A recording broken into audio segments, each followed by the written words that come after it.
Olá, seja bem-vindo ao Conversando sobre Aprender e Ensinar, contribuições da ciência do desenvolvimento para a aprendizagem. No vídeo de hoje, vamos conversar sobre princípios da linguagem e inclusão com o professor e doutor Fernando César Capovilla. Antes de começarmos, já se inscreva no canal para não perder nenhum conteúdo. Então, antes de começar as perguntas e a entrevista propriamente, obrigado, Fernando, primeiramente, por ter aceitado o nosso convite para participar dessa entrevista. E eu gostaria de começar pedindo para você se apresentar, falar um pouco sobre o seu trabalho, por favor. Muito obrigado, Jennifer. É uma grande alegria, uma honra colaborar. É uma delícia conversar, né? Porque nós amamos o que fazemos, acreditamos na importância do que fazemos, né? E então compartilhar é uma alegria. Então eu sou professor da USP, titular. Já trabalho há 40 anos como pesquisador. E eu sempre tive muito interesse em crianças e adultos com problemas de comunicação e linguagem. Porque, veja, subjacente a todo adoecimento está a sensação da gente ser isolado, da gente estar isolado, ceifado do seio da comunidade. Então, assim, comunicação e linguagem são essenciais para todos os processos. Os processos de ensino-aprendizagem, de convivência harmoniosa, né, de social, familiar e assim por diante. Então, eu, desde o início, tive muito interesse em crianças que não falam, não é? As crianças anátricas, com paralisia cerebral, por exemplo. Crianças cegas, surdas, surdo-cegas, né? Crianças de outras culturas, né? Indígenas, por exemplo, né? Indígenas surdas, né? Então, a minha vida tem sido dedicada a estudar desenvolvimento de distúrbio de linguagem. Mas para você estudar linguagem, você tem que estudar língua. Porque linguagem nada mais é que a representação ontogenética, comportamental, cognitiva, individual da língua. É por isso que a linguagem se desenvolve e se perde por ocasião da lesão cerebral, né? Por isso que eu mapeei a língua portuguesa falada, recebida por audição, visão e tato. E a língua de sinais, recebida por visão e por tato. Compreendendo a língua, eu posso compreender o desenvolvimento da linguagem. Porque a linguagem, ao se desenvolver, mapeia, representa cada vez mais extensamente, num escopo maior e com maior variabilidade e profundidade, a língua. Se nós não entendemos a língua, nós não vamos compreender a língua. Então, eu sou fascinado por ajudar as pessoas. Ser útil. Lançar luz, lançar ponte, cavar túnel. Permitir com que as pessoas se comuniquem, se entendam. Porque eu acho que, no fundo, todo mundo é bom, todo mundo quer o bem, todo mundo tem sua família, gosta de bicho, de criança, tem seus amigos, sabe o que é certo e errado.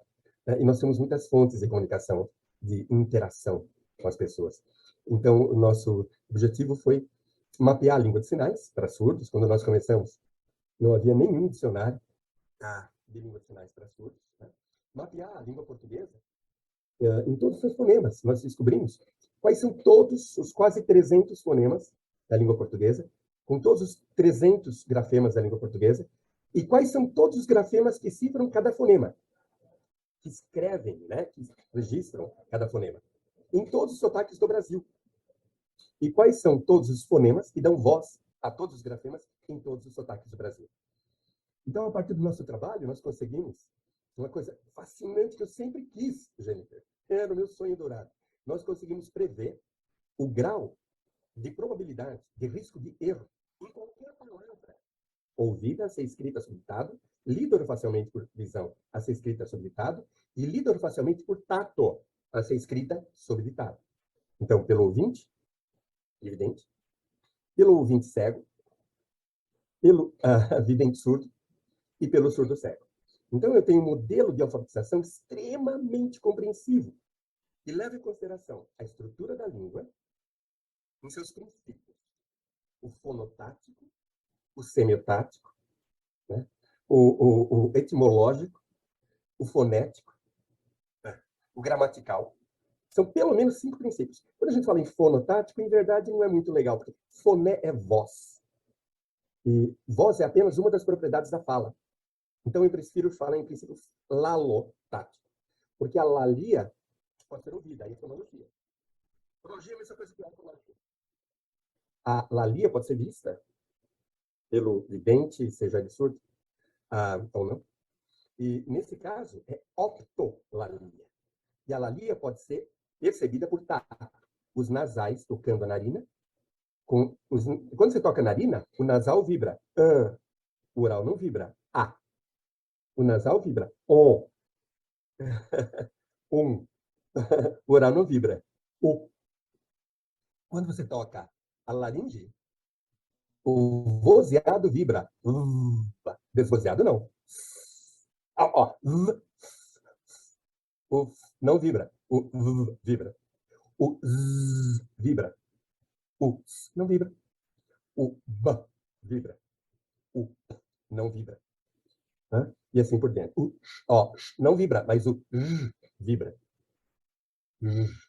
Então é assim que o surdo cego lê a fala, o português falado, recebido por leitura facial tátil. Então eu mapeei toda a língua portuguesa recebida por falada, recebida por audição, visão e tato. Mapeei toda a língua de sinais, expressa com a mão, com a face, e toda a língua escrita, o português escrito, com todos os sotaques, a ser pronunciado durante a leitura em voz alta. Então, eu descobri todos os casaizinhos. Por isso que eu consigo prever qual é o risco de erro em qualquer palavra falada a ser escrita por audição, visão, tato. Né?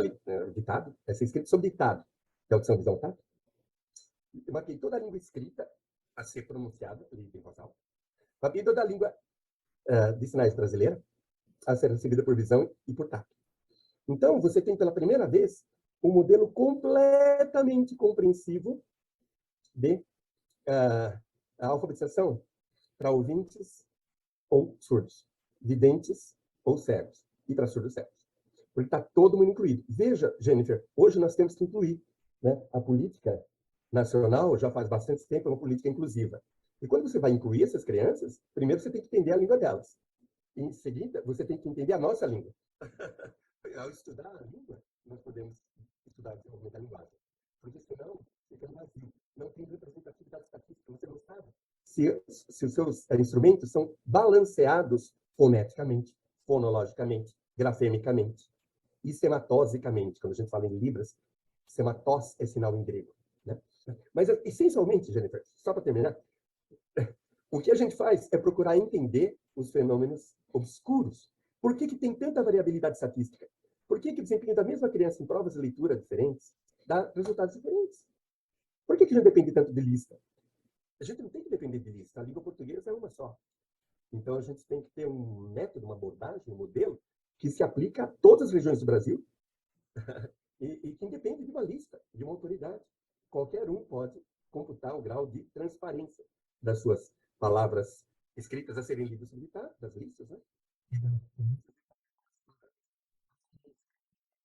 Oral, ouvido, visto ou tateado pelo surdo cego. Não existe outro modelo tão compreensivo quanto o nosso. E o nosso objetivo é juntar as pessoas, não dividir, juntar. Porque olha o que você faz.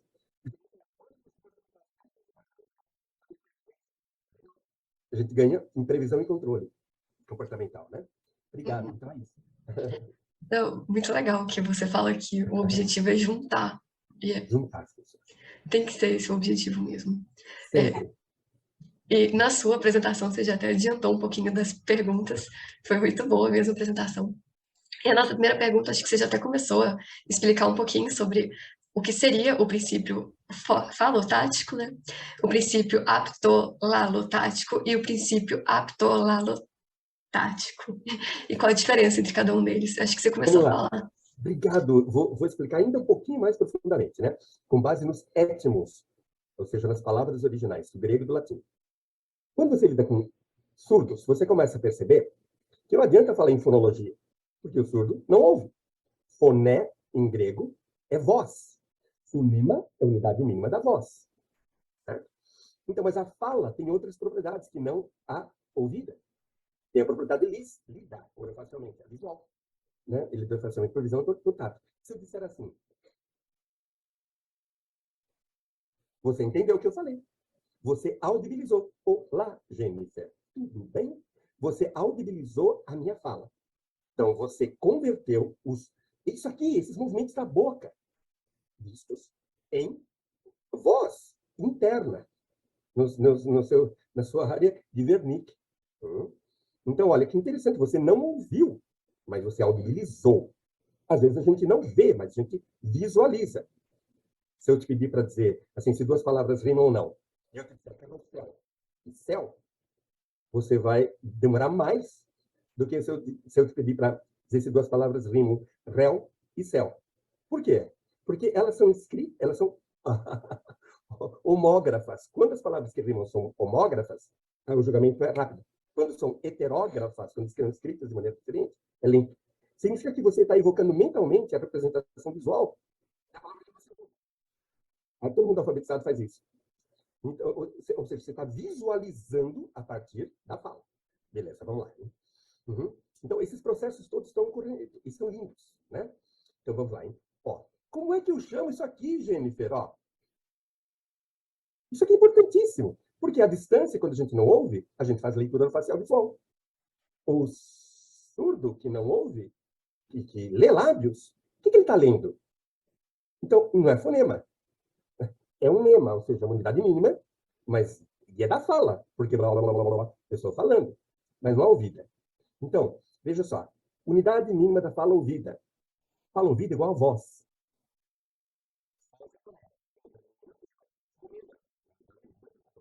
Todo mundo usou o termo fonema. A questão é que todo mundo estava caçando um termo para isso aqui, ó. Isso aqui não é fonema, é um lema. Mas o que é? É um lalema, mas é um lalema visível. Opto é audível, opto é visível. Óptica. Você e eu já fomos a um optometrista, que nos deu uma prescrição de óculos. Optometrista. Optovisão. Então, otolalia fala visível. E otolalima fala audível, o fonema. Então, otolalema é a unidade mínima da fala ouvida. Optolalema, unidade mínima da fala lida orofacialmente por visão. E aptolalema é a fala recebida por tato, lida orofacialmente por tato. Então, de onde vem apto? Você já pensou em sinapse? De onde vem? O que é esse psi? Né? Ápice. Ápice é contato.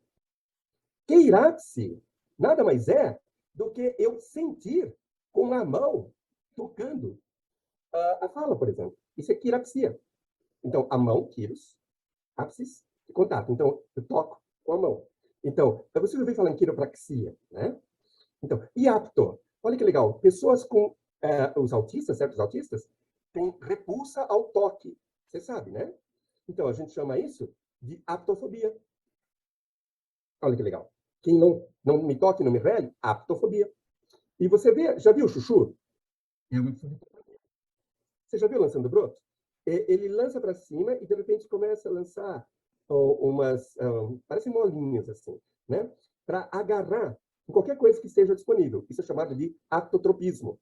Ou seja, ele se orienta para agarrar. A tos agarrar, é tocar. Então, sinapse, né? Uma junção com toque, né? Supunha que houvesse toque, mas não há. O toque aqui ele é meramente químico, né? Neuroquímico. Mas ápices é toque.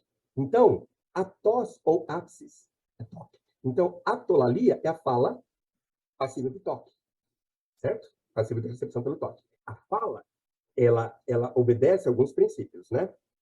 Assim, ela pode ser recebida por audição, visão, tato. Portanto, a fala produz sinais, traços otolalêmicos, optolalêmicos, né? E aptolalêmicos. E olha que legal. Agora cheguei no ponto, Jennifer. Por que isso é tão importante? Porque quando você fizer a leitura facial, veja só, o que eu estou falando, hein? Ó, você não vai conseguir. Ó, olha, eu vou falar.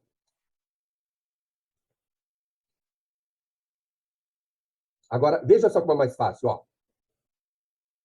O que eu estaria falando? Você consegue adivinhar? Você acha que eu estou falando o quê? Provavelmente. Isso, lindinha. Bola. Olha, é fácil ler, porque é bilabial frontal. Tá vendo? Agora, veja como é difícil ler o que eu estou falando. Ó. Eu posso estar falando fila ou vila. Eu posso estar falando foto ou voto. Porque CV, CG, PB, PBM tem a mesma forma de boca. Por isso que o surdo, que depende da leitura da facial visual, vai errar. Vai cometer essas trocas. PB, CB, QG, DT, CG, CZ. Por quê? Porque elas são idênticas à visão, distintas apenas à audição. Mas ele não ouve. Então, essa é a assinatura do surdo. Qual a assinatura do cego? Veja que interessante, ó. Eu vou falar, mas não vou te dar dica visual. O que eu estou falando? Ó. O que eu estou falando? Você consegue repetir? Eu ouvi só um. Oi? Eu ouvi só você repetindo um. Então parece o mesmo som, não é? Mas olha como é diferente, ó. Quando isso aqui, ó, você vai escrever um M. Quando você diz aqui, ó, você vai escrever um N. Porque esse daqui, é bilabial. Esse aqui é lábio dental. Então, veja que o ponto de articulação visível, ele é processado pelo ouvinte, desde que ele seja evidente. A gente não percebe que faz leitura orofacial. O fenômeno McGurk mostra isso claramente, né? Ba, ba, ba, ga, ga, ga, da, da, da. Ó, eu falo ba, ou eu falo ga. Mas você vai entender que eu estou falando da se eu apresentar trocado. O otolalema ba, e o otolalema, se eu apresentar esses dois juntos, você vai dizer, você está falando da. Por quê? Porque da é o ponto de articulação intermediário entre o bilabial ba e o velar ga. Quanto mais para trás, mais difícil de ler orofacialmente. Está entendendo? Ou seja, olha que legal, Jennifer. Nós todos ouvimos e vemos, né? Assim. Agora, quando você pega uma criança que tem perda visual, ela vai depender muito da audição. Se ela depender da audição, ela vai perder as pistas visuais, os optolalemas. Então, essa é a assinatura do autista, por exemplo. Por quê? Porque o autista varre pouco o rosto da pessoa, do interlocutor. Então, ele tem poucas dicas visuais. Então, o nat-cego também, especialmente. A criança que nasceu cega não vai processar tão facilmente na alfabetização. Vai ter mais dificuldade. Por quê? Porque estes lalemas são altamente distinguíveis enquanto optolalemas, ou seja, a visão, e são pobremente distinguíveis a audição, ou seja, enquanto otolalemas. E se nós só lidarmos com as crianças neurotípicas, nós perdemos essas distinções todas e a gente não sabe por que a criança erra onde erra.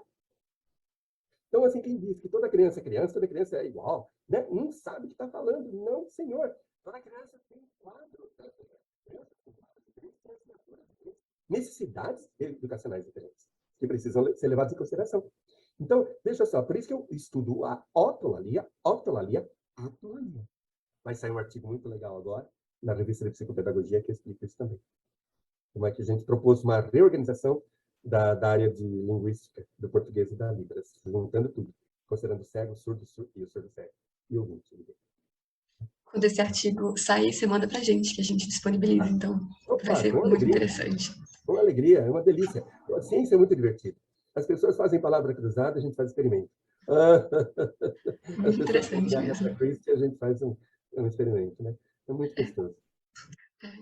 Que bom, muito interessante tudo isso que você está falando. Muito interessante mesmo. Eu gostaria de te agradecer, então, por essa entrevista. E se você quiser complementar mais alguma coisa. Eu quero cumprimentar todo mundo interessado na nossa área, né, Jennifer? Na área da neuropsicolinguística cognitiva experimental, né? Para lidar com língua oral, língua escrita, língua de sinais, para lidar com crianças com dificuldade de aprendizagem, com distúrbio de aprendizagem, né? Lidar com crianças disléxicas, crianças afásicas, crianças anátricas, crianças disfásicas, crianças disfluentes, adultos com um quadro degenerativo, até agora incurável, como esclerose lateral amiotrófica, que é um outro quadro com o qual a gente lida, né? Fazendo sistemas de comunicação para essas pessoas dizerem o que dói, quando dói, onde dói, como dói, para que assim possam ter mais controle sobre a sua própria vida e sobre o tratamento que recebem, auxiliando a equipe médica. Isso tudo é maravilhoso, porque se a gente nunca sabe quando, de uma hora para outra, a gente, de terapeuta, vira paciente. A gente nunca sabe se vai ter um filho cego, surdo-cego. E quando a gente vai querer que alguém tenha dedicado anos e anos da sua vida para ajudar os profissionais a lidarem com os nossos filhos, né? Em suma, é uma ciência com o coração.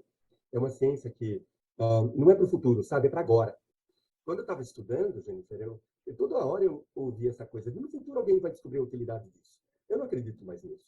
Sabe? Não sei se é porque eu já tenho 62 anos. É agora ou nunca. Ou tem que ser útil agora. Tem que mostrar, né? Não é lá na frente, né? Então, por isso que essa coisa de ciência básica, ciência aplicada, para mim é uma grande bobagem.